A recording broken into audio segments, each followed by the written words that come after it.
지난 9월 12일 베르세르크 재연제 383화가 공개되었습니다. 382화에선 가치가 쿠샨에 잊혀진 고대 무덤 스투파에 봉인되면서 마무리되었는데요. 단언컨대 앞으로의 에피소드들은 베르세르크 최종장에 들어서기 직전 가장 큰 이벤트라 할 수 있을 겁니다. 그리피스와 가치 사이엔 너무도 기울어져 버린 힘의 균형이 생겨버렸죠. 이 거대한 간극을 좁히지 않는다면 최후의 한판은 그리피스의 압승으로 허무하게 끝날 것입니다. 어떤 식으로든 가치의 각성이 필요한 시점이 왔어요. 과연 스투파 무덤을 통해 가치에겐 어떤 변화가 일어나게 될까요? 바로 383화 리뷰 시작하겠습니다. 이제부턴 스포일러가 포함된 내용이니 원치 않는 분들은 뒤로 가기를 눌러주세요. 스투파의 어두운 내부, 속박에서 풀려난 가치가 우두커니 서 있습니다. 도명식으로 지어진 무덤 내부는 그렇게 넓어 보이진 않네요. 가치는 불현듯 알 수 없는 기운이 엄습함을 느낍니다. 무언가에 홀린 듯 무덤 중심 공간으로 이끌려가기 시작하는데요. 그리고 갑작스레 수십 배의 중력이 덮친 것 마냥 가치의 거대한 몸뚱이가 고꾸러지고 맙니다. 마치 생물의 힘줄이 도단한 것처럼 보이는 기분 나쁜 바닥 위로 내동댕이 처지는 가츠. 그때 틈새에서 알 수 없는 액체가 스며나옵니다. 가츠는 가까스로 무릎을 꿇고 몸을 추스립니다. 그리고 끝없는 어둠 속에 홀로 남겨진 자신을 인지하게 되는데요. 그것도 잠시 다시 비틀거리며 쓰러지고 맙니다. 나무의 뿌리인지 뭔지 모를 바닥에 대자로 뻗어버리는 가츠. 심장 박동이 크게 울리며 점점 분위기는 고조됩니다. 스며나온 액체는 점점 가치에게 흘러들어오는 상황. 그때 무덤 천장에서 어두운 기운들이 스며나오기 시작합니다. 마치 단죄의 탑, 성 알비온을 휩쓸었던 원혼의 파도 같은 형상이었습니다. 한편 무덤 밖에서 동태를 살피고 있는 쿠샨 군들. 다이바와 시라트가 대화를 나누고 있습니다. 시라트는 무덤 안이 너무 조용하다며 대체 무슨 일이 일어나고 있는 거냐고 묻습니다. 하지만 다이바 또한 알 수 없는 눈치입니다. 다이바는 스투파가 특별한 사원이라며 내부와 밖을 강력하게 단절시키고 있다고 말합니다. 자신의 술법으로도 쉽게 꿰뚫어 볼 수 없다고 말이죠. 그러면서 물론 그 내부는 텅 빈 공간일 뿐이라며 그런 어둠 속에서 뭘 할 수 있겠냐는 뜬구름 잡는 얘기를 합니다. 보이지도 들리지도 않는 어둠 속, 거기서 할 수 있는 일이라곤 오직 하나. 가치가 스스로 자신을 대면할 수밖에 없을 거란 사실이었죠. 다시 무덤의 내부. 멀리서 보니 바닥의 형상이 인간의 두뇌나 호두 같은 느낌인데요. 가치는 괴로움을 느끼면서 자신을 향해 천천히 덮쳐오는 미지의 존재들을 바라봅니다. 그리고 손을 뻗어 그것들을 만지려 합니다. 결국 몽글몽글하면서 콧물같이 끈적이는 어둠의 기운들이 가치를 덮쳐버립니다. 단죄의 탑에서의 원혼들과는 달리 치유와 성장을 위한 기운이었을까요? 가치는 깊은 심해에 빠진 것처럼 알 수 없는 영적인 공간으로 빠져들게 되는데요. 멀어지는 빛을 보며 가치는 마치 죽음을 받아들이는 것처럼 체념한 채 몸을 맡깁니다. 그리피스와 캐스커, 가치의 삶에서 가장 밝게 빛나는 두 사람. 그리고 요정섬에서 그리피스가 캐스커를 납치하는 상황까지. 하나 남은 가치의 팔은 무력할 뿐이었습니다. 현실 세계에선 무덤 내부에서 스며나온 액체들이 파도를 이루며 가치를 감싸고 있었는데요. 그리고 내부를 이루고 있던 바닥과 경계면이 조개껍질 같은 형상으로 오목하게 변합니다. 그리고 물에 빠진 가치를 집어삼켜버리네요. 이윽고 조개 속에 봉인된 채 더욱 깊은 영적인 바다로 가라앉는 가츠. 이 장면을 마지막으로 베르세르크 재연제 383화가 마무리됩니다.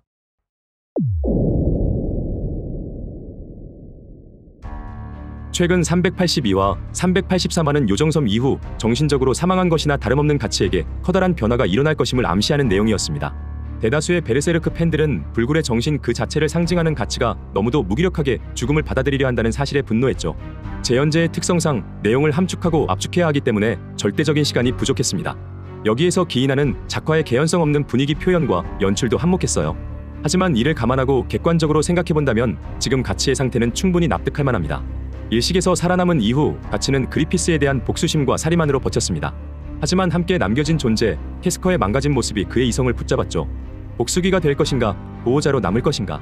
가치가 시르케 등의 파티원을 다시 받아들이고 캐스커의 정신을 되찾기 위한 요정섬으로의 여행을 마음먹었을 때부터 그 양립할 수 없는 입장은 첨예하게 대립했습니다. 그리고 요정섬을 습격한 그리피스가 캐스커를 납치하면서 그 신락 같았던 끈이 끊어지고 만 것이죠.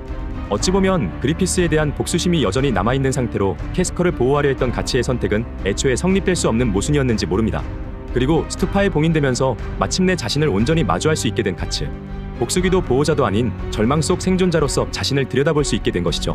어찌 보면 지금까진 가치의 삶에서 여유라곤 일도 없었습니다. 생사의 갈림길에서 전투, 또 전투, 그리고 다시 전투. 애초에 가치는 검을 휘두르면서 자아를 찾고 삶의 목표를 찾으려는 구도자였습니다. 하지만 어느 순간 오직 생존만을 위해 검을 휘두르고 있을 뿐이었어요.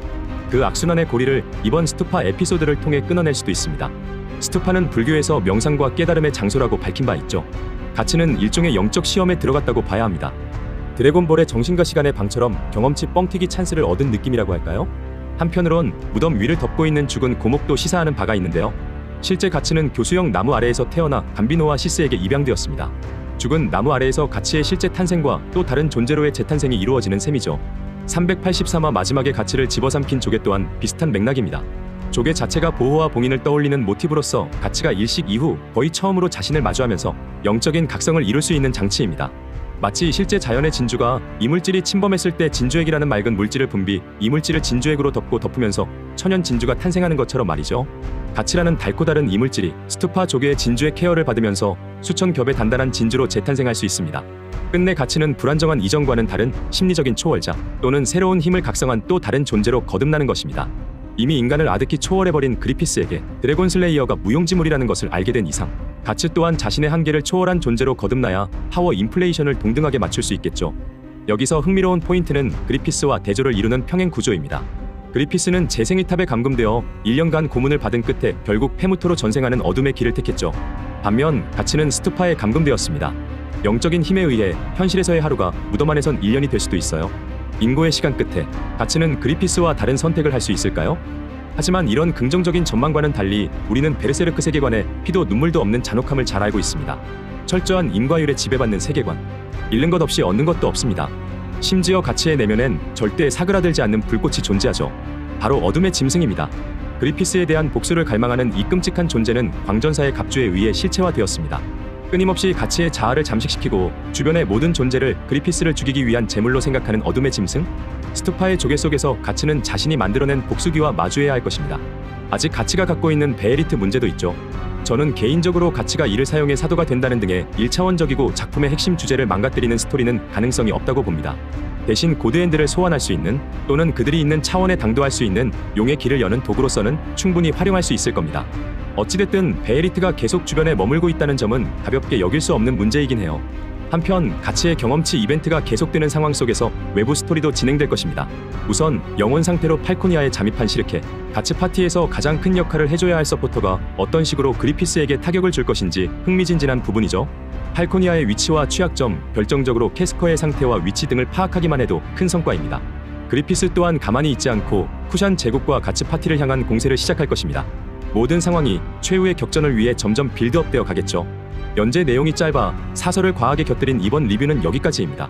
다음 베르세르크 재연재 384화에서 뵙겠습니다. 시청해주셔서 감사합니다.